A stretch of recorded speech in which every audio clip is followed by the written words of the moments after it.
శ్రీ విష్ణు రూపాయ నమ శివాయ. శ్రీ విద్య ప్రేక్షకులకి ఈ రోజు స్వాగతం. మేషరాశి, సింహరాశి అలాగే ధనుసు రాశి వారికి ఈ రోజు బాగుంది. తొందరపాటులో ఇలాంటి రకమైన నిర్ణయాలు తీసుకోకండి. పని సక్రమంగా చేయండి. ఈ రోజు ఎవరికి ఆలోచించకుండా మాట ఇవ్వకండి. వృషభ రాశి, కన్యా రాశి, మకర రాశి వారు కొద్దిగా కుటుంబం పట్ల పరిస్థితి అంత అనుకూలంగా అయితే కనిపించట్లేదు.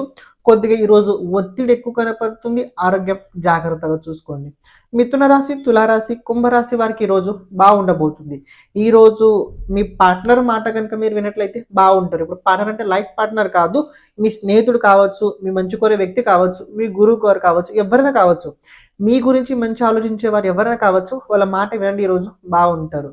కర్కాటక రాశి, వృశ్చిక రాశి అలాగే మీన రాశి వారు కనుక చూసుకున్నట్లయితే ఈ రోజు పర్వాలేదు, బాగానే చెప్పుకోవచ్చు. కొద్దిగా సడన్లీ ఖర్చులు ఈ రోజు మధ్యాహ్నం తర్వాత ఉండబోతున్నాయి.